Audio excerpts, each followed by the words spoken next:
El día de hoy vamos a estar, como bien dijo el hermano, hablando sobre Hechos capítulo 5 del versículo 1 al 11. Me gustaría que todos abrieran sus Biblias, Hechos capítulo 5, versículo 1 al 11. Dice así, pero cierto hombre llamado Ananías, con Zafira su mujer, vendió una heredad y sustrajo del precio, sabiéndolo también su mujer.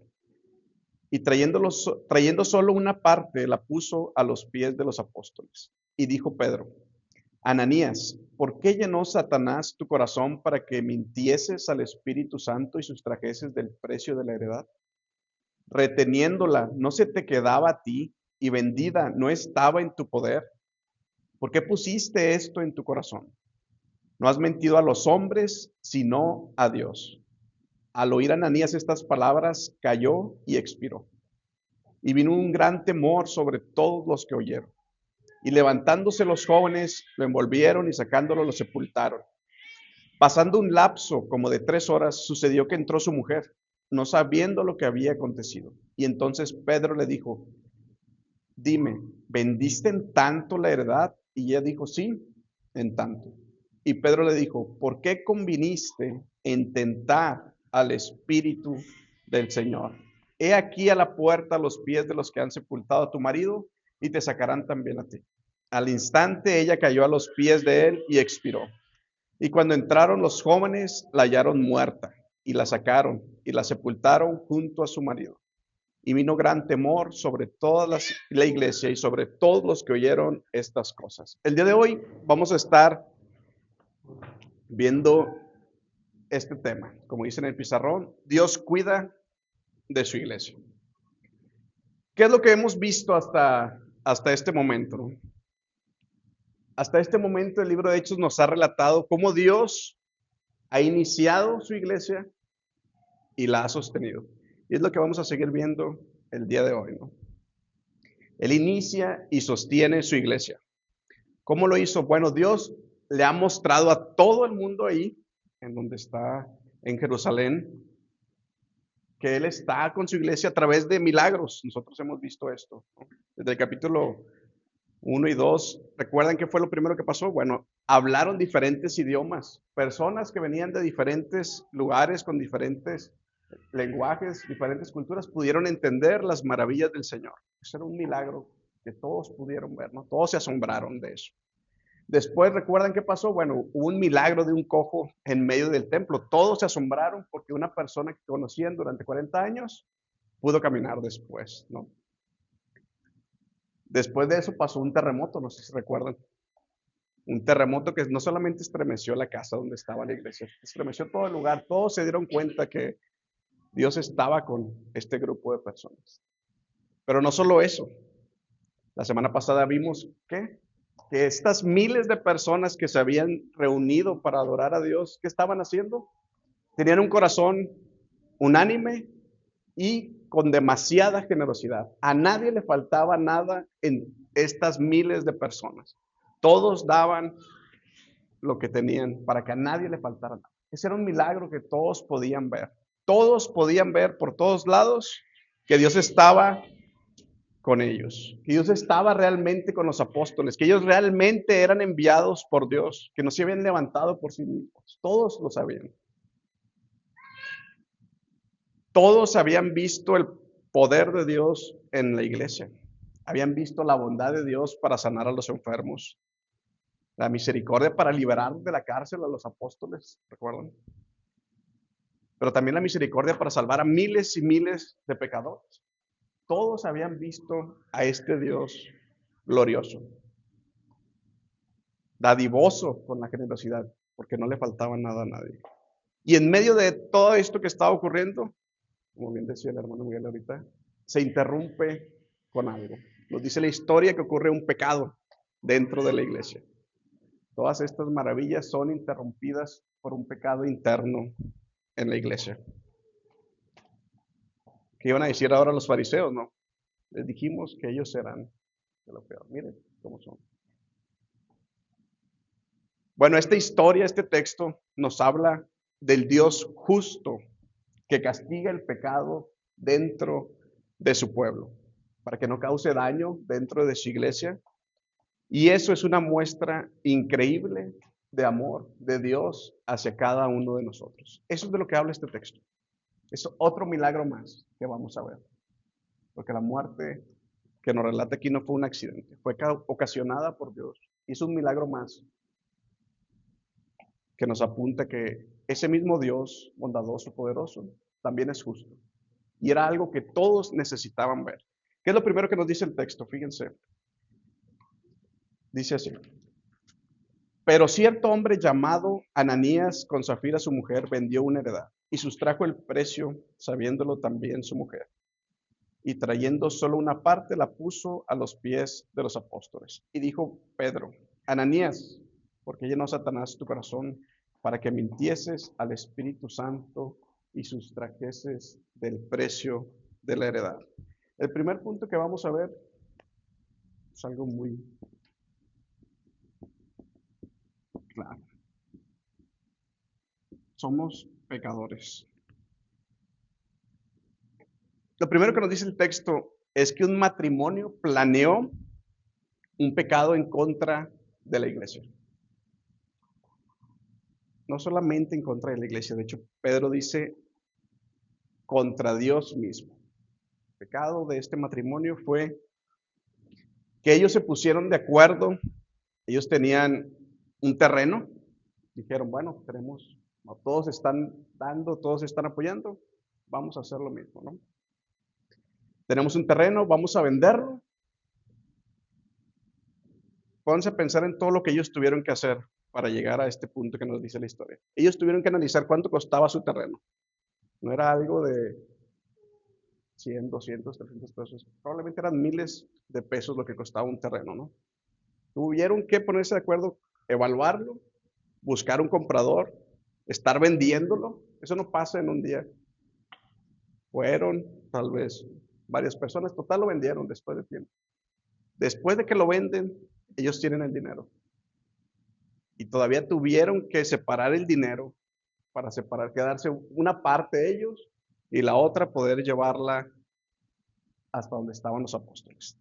Eso no pasó de un día para otro, no fue como que iban caminando y aquí está mi terreno, ya lo vendí, déjame quedo con algo. No, fue un plan que se tardó probablemente algunos días, tal vez hasta semanas, donde ellos estuvieron pensando, analizando con un corazón malvado. Es por eso que Pedro les dice eso. Ananías, ¿por qué llenó Satanás tu corazón para que mintieses al Espíritu Santo? El pecado que cometieron ellos es muy claro. Pedro les dice, ustedes mintieron. Su pecado es la mentira. Ustedes ocultaron la verdad.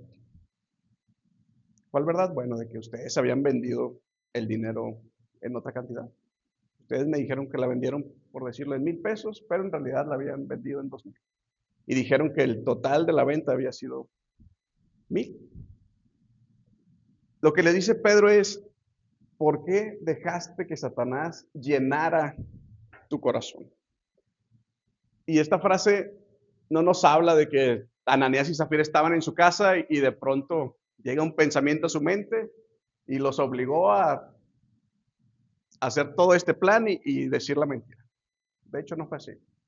Lo que pasó fue que ellos vieron algunas cosas que estaban pasando. Ellos simplemente dejaron crecer cosas que ya había en su corazón. Lo más probable es que fue primeramente el amor al dinero. Ellos querían dinero para sí. Ellos querían retener el dinero, como dice ahí, ¿no? Entonces, queremos dinero, somos avariciosos, queremos tener más. Aquí está la oportunidad, vamos a vender el terreno, vamos a atesorar algo para nosotros, pero no solamente eso. ¿Qué había pasado anteriormente? En el capítulo 4, al final, dice que Bernabé hace exactamente lo mismo. Vende su terreno, pero él sí lleva todo a los apóstoles para que ellos lo administren. Y es muy probable que Ananías y Zafira vean cómo la gente está agradecida. ¿Verdad? Gracias, porque realmente nos ayudaste, teníamos una necesidad y nos ayudaste. vieron cómo la gente trató a Bernabé y ellos dijeron, nosotros también queremos eso para nosotros. Queremos que la gente nos admire, que nos vea como personas que importamos. Queremos su admiración, queremos su gratitud, queremos su atención. Entonces, estas dos cosas, o tal vez hasta más, es lo que alimentó Satanás con la tentación. No pasa nada si te quedas con algo del dinero, Ananías y Zafira. Quédense con algo. No pasa nada. Tú lo vendiste, ellos tienen necesidad. Está bien que te den las gracias. Recibe la atención, tú te la mereces. Ustedes deben ser admirados por el pueblo. Y eso fue lo que llenó la mente de Ananías y Zafira. Queremos tener más dinero. Queremos la atención del pueblo. Y eso es lo que ocurrió. Eso es lo que siempre ocurre con la mentira. Siempre hay algo detrás que nos lleva a mentir. Siempre, siempre, siempre. La mentira siempre tiene algo más grande detrás de sí misma. Algo que queremos retener para nosotros mismos, como en el caso de ellos dos. Y les voy a contar algo que hice malamente cuando estaba en la prepa. Estaba ya en el último semestre, de hecho. Y me porté muy mal. Y entre mis travesuras por ahí llegué a vandalizar las instalaciones de la preparatoria. Para mi buena o mala fortuna, había cámaras, supieron que fui yo. Me manda a hablar la prefecta y me dice, oye, pues mira, así, ya te vimos. Entre varios fuiste tú también. Ya van varias y queremos hablar con tus padres. Bueno, pues está mi mamá. Pasa mi número de tu mamá. Ya le paso un número y me voy. Aquí el problema fue que yo le mentí. ¿Por qué? Porque el número que le pasé era el mío. Entonces yo salgo, apago mi celular y me voy. Entonces, pues ella probablemente le habló a mi mamá, pero pues nunca iba a contestar, ¿no? Mi mamá jamás iba a saber que su hijo había hecho semejantes barbaridades. ¿Y a qué voy con esto? Yo oculté una verdad terrible aquel día. El problema no fue solo la mentira. La mentira fue grave. Yo le mentí a la prefecta. Oculté la verdad a mi mamá. ¿Pero por qué? Yo había visto, bueno, yo había escuchado que mi mamá decía que me veía a mí como, él es un buen estudiante, él se esfuerza en lo que hace y él anda todo bien en la escuela. Entonces yo dije, si le hablan a mi mamá, esa imagen que mi mamá tiene de mí se va a destruir. Yo no puedo permitir que mi mamá piense de mí que no soy tan buen estudiante como ella ve. ¿Qué quise retener yo para mí? Mi apariencia ante mi mamá. Yo no quería que ella viera una mala imagen de su hijo. Eso es lo que hacemos cuando mentimos. Siempre hay algo detrás de la mentira que queremos ocultar. Siempre. Cada vez que tú y yo mentimos, hay algo que queremos ocultar. Y una pregunta que deberíamos hacernos cada vez que mentimos es, ¿qué estamos haciendo?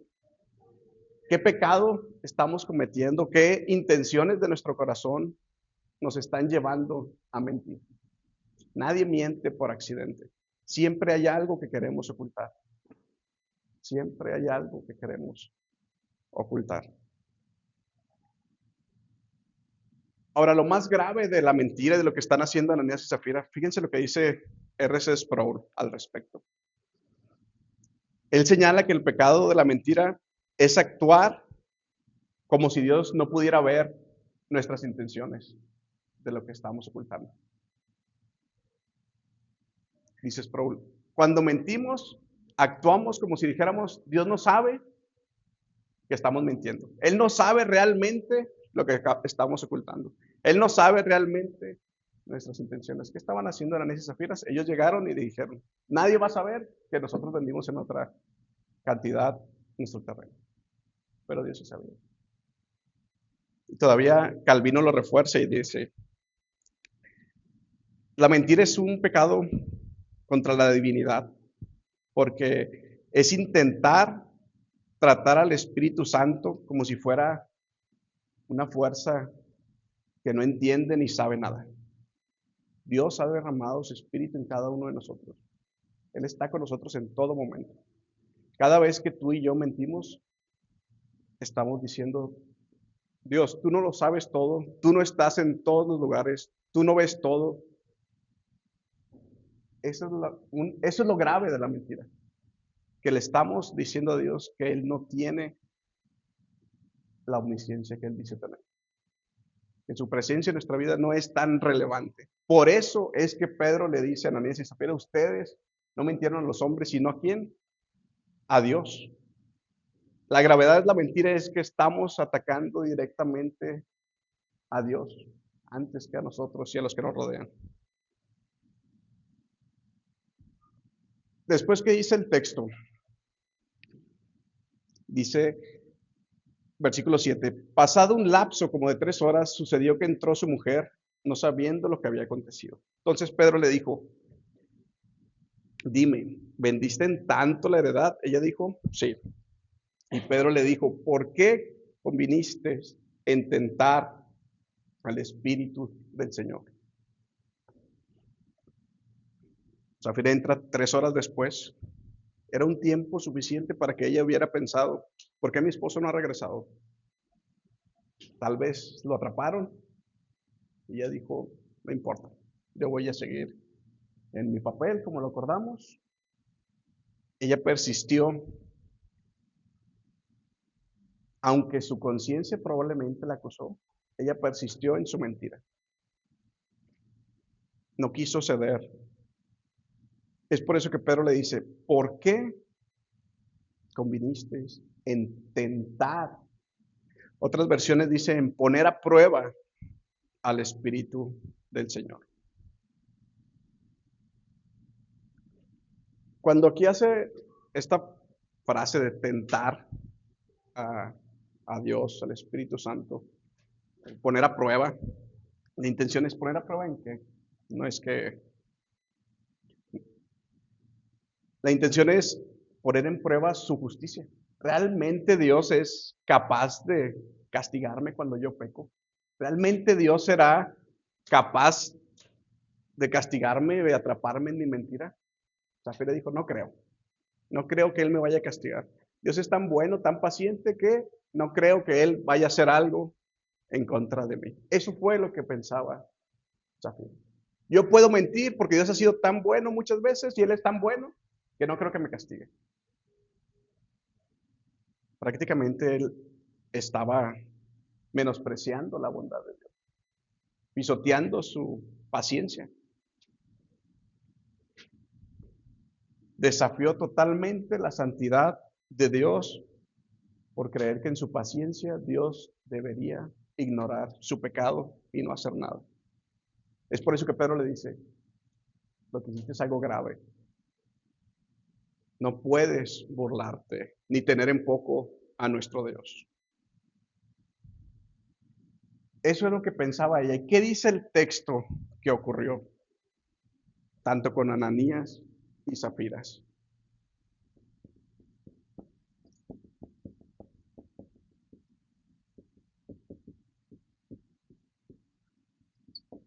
El siguiente punto es, la justicia de Dios nos cuida. Dice el texto que después de que ellos dos son confrontados, que aceptan, escuchan el veredicto, ambos caen muertos.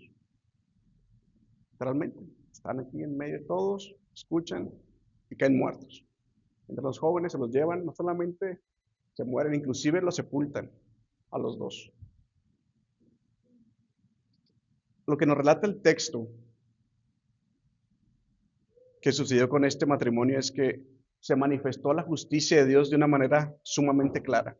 ¿Cuál era la justicia de Dios para estos dos? La muerte.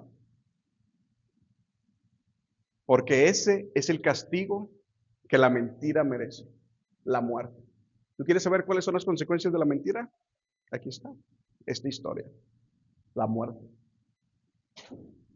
Y eso es algo que Dios quiere que todos nosotros recordemos al recordar a Ananías y Zafira.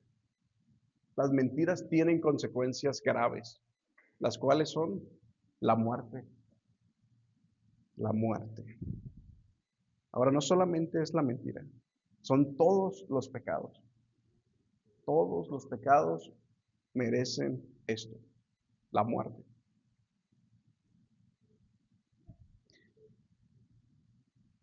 Eso ocasionó algo con toda la iglesia. Imagínense ver morir a alguien en segundos después de ser confrontados por sus pecados. Y me gustaría contarles una historia, otra historia que me pasó más atrás, en la secundaria.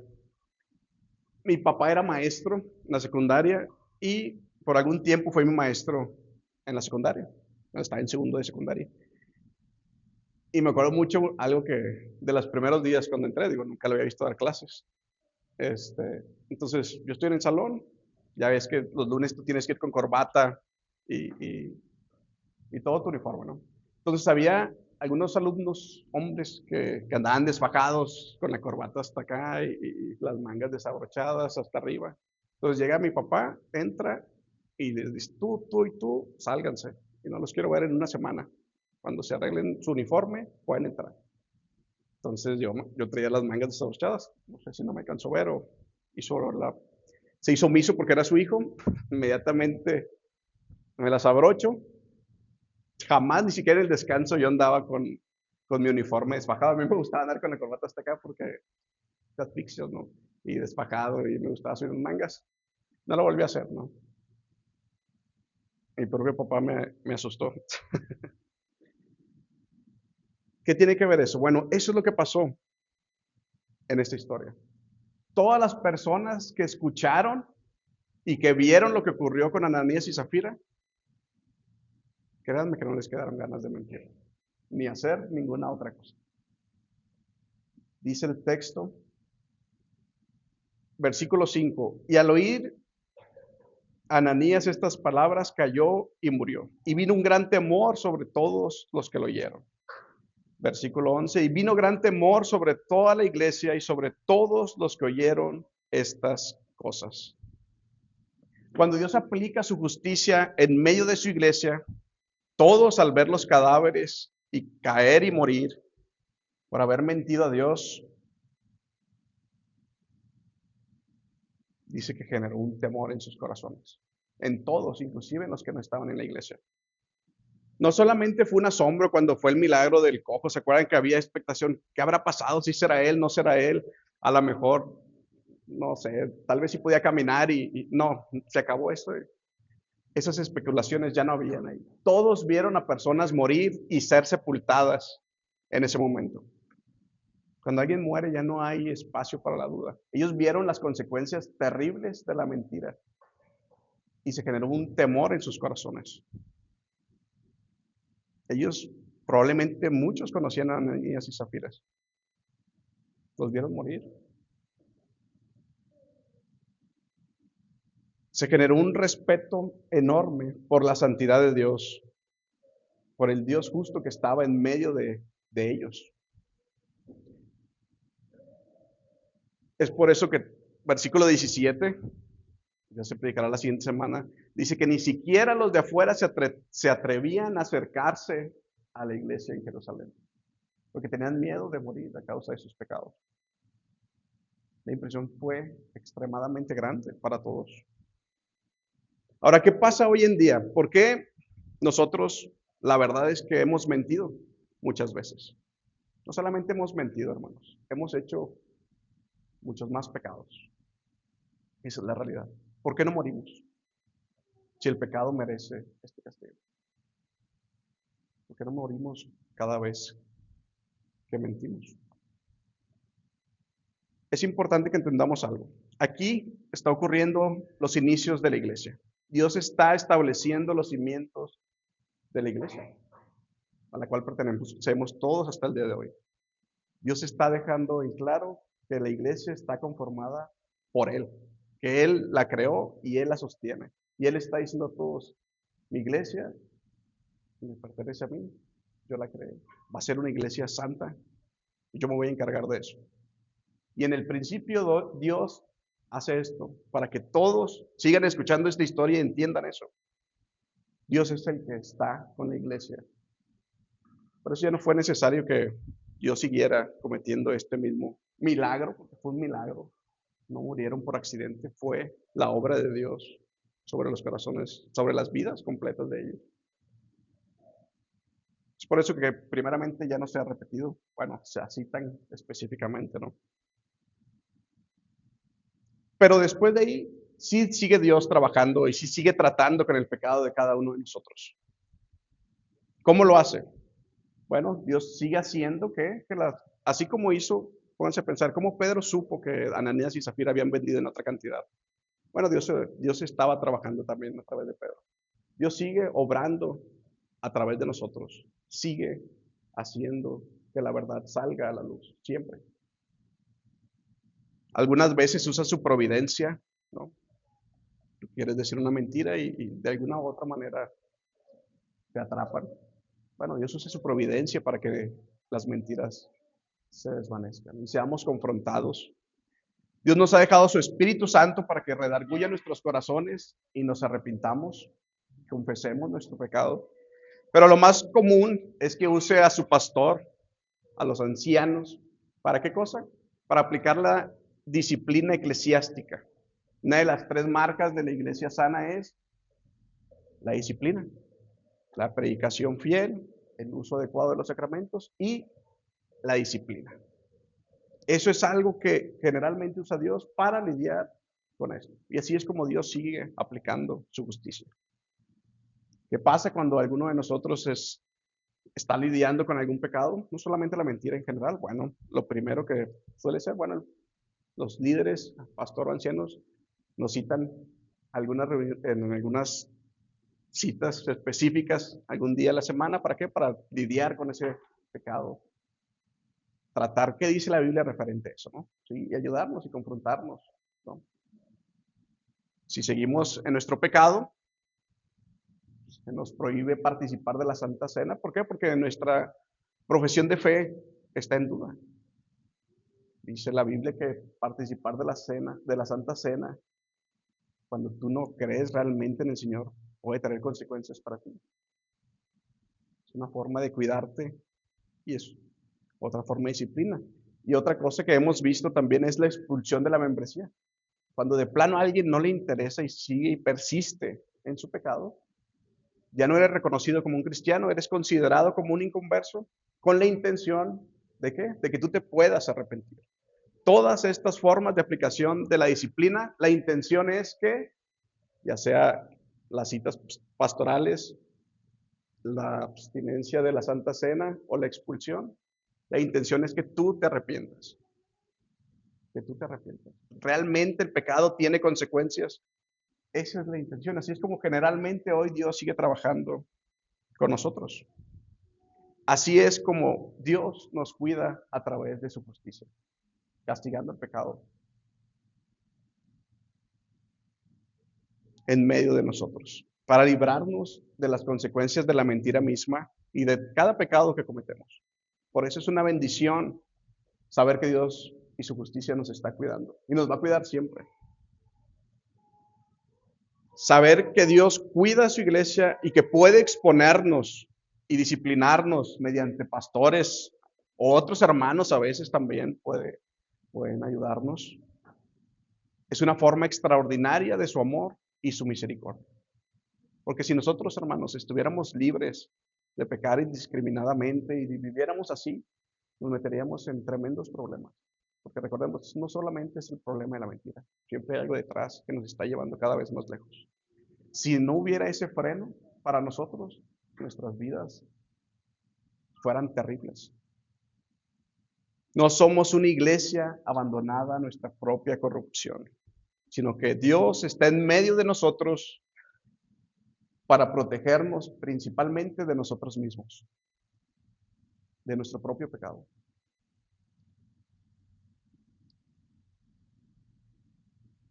Cuando nosotros recordemos esta historia y escuchemos sobre que Ananías y Zafira murieron,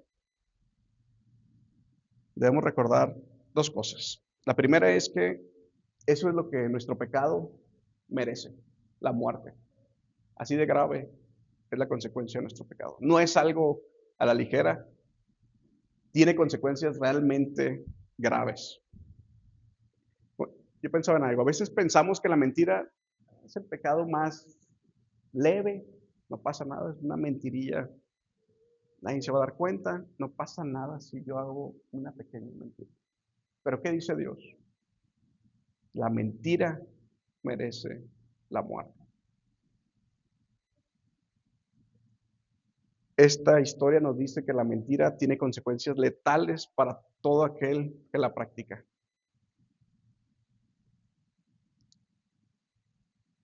Y lo segundo que debemos hacer cuando recordemos esta historia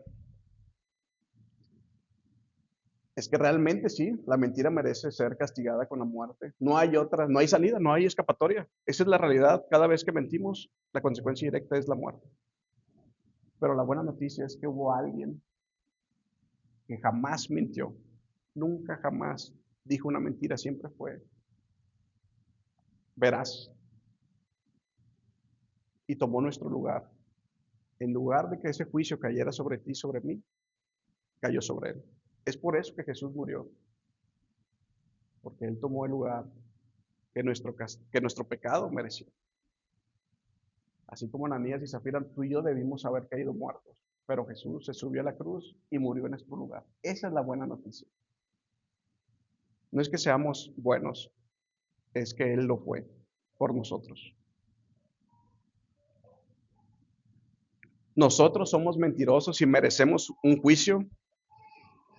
Jesús siempre dijo la verdad y quiso tomar ese juicio por nosotros. Esa es la buena noticia. Y es por eso que tú hoy y yo no estamos cayendo muertos cada vez que pecamos, porque Él pagó todo en nuestro lugar. Así que después de escuchar esto, no debemos hacer lo que hizo Zafira, persistir en esta mentira. Y hemos escuchado la maravilla de que Jesucristo tomó nuestro lugar de una manera que Él, injusta para Él, ¿no? Justa para nosotros porque fuimos librados. En agradecimiento a Él, arrepintámonos de nuestro pecado, alejémonos de eso, no persistamos ahí.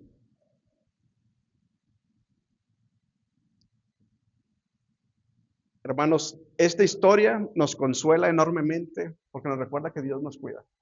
Él no quiere que sigamos persistiendo en nuestra maldad, que sigamos generando consecuencias para nuestras vidas. Y sobre todo no permitirá que nuestra iglesia sea destruida, inclusive por nosotros mismos. Porque Él es quien está cuidándonos una y otra vez, exponiendo nuestro pecado y consolándonos para que podamos estar tranquilos y seguir exaltando su nombre.